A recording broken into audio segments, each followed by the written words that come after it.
Isa siyang estudyante na puno ng pangarap at pag-asa matapos matanggap sa isang prestihiyosong paaralan. Ngunit, biglang nagbago ang lahat nang magkasakit ng maluba ang kanyang nakababatang kapatid.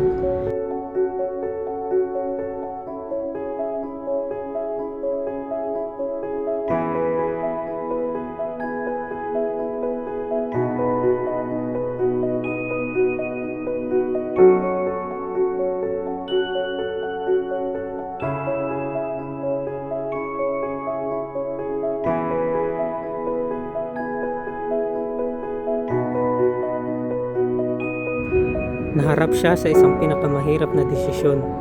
Ipagpapatuloy pa ba ang kanyang pag-aaral o uunahin niya ang kaligtasan ng kanyang kapatid? Sa huli, pinili niyang isang tabi ang sariling pangarap upang maalagaan at mailigtas ang kanyang kapatid.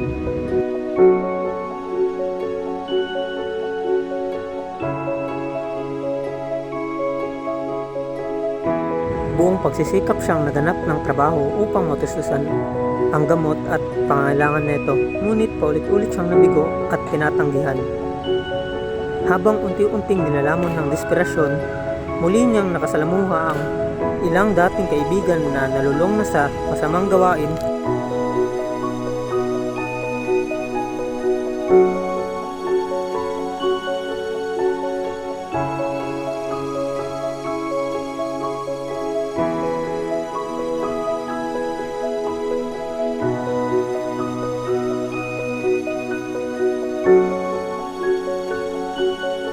Sa lansangan, matapos marinig ang kanyang sitwasyon, inalok siya ng madali ngunit maling paraan upang kumita ng pera, ang pagnanakaw.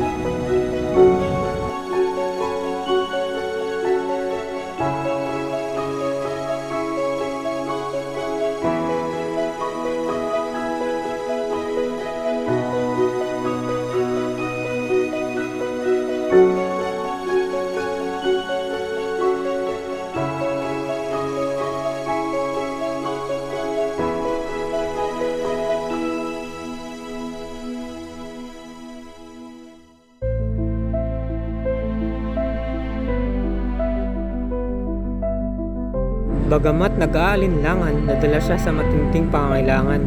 Ang nakuhang pera ay naging daan upang makabili siya ng gamot at pagkain para sa kanyang kapatid.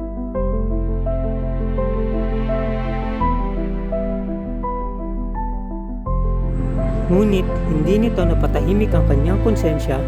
Unti-unti siyang kinain ng kanyang pagsisisi. Dahil dito, hinanap niya ang babaeng ninakawan nila upang isauli ang natitirang pera at aminin ang katotohanan.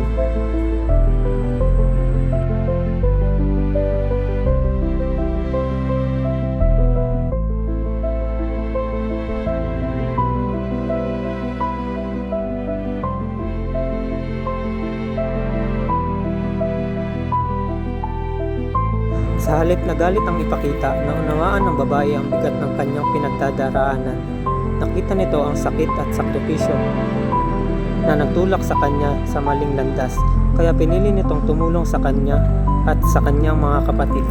Maaring itulak ng desperasyon ng isang tao sa maling landas, ngunit ang moralidad ay hindi lamang nasusukat sa pagkakamali. Ito rin ay nakikita sa pagsisisi, pananagutan at lakas ng loob na itama ang nagawa.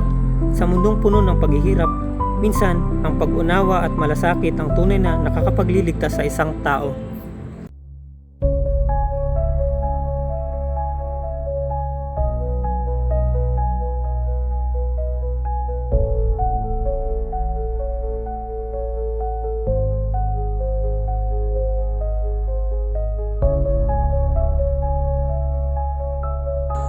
Hindi at oo.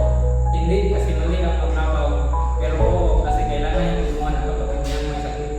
May side na tama, may side na hindi. Kasi nakakailangan siya para magkaroon ng panggamot sa kanyang kapatid at wala na rin siyang pera.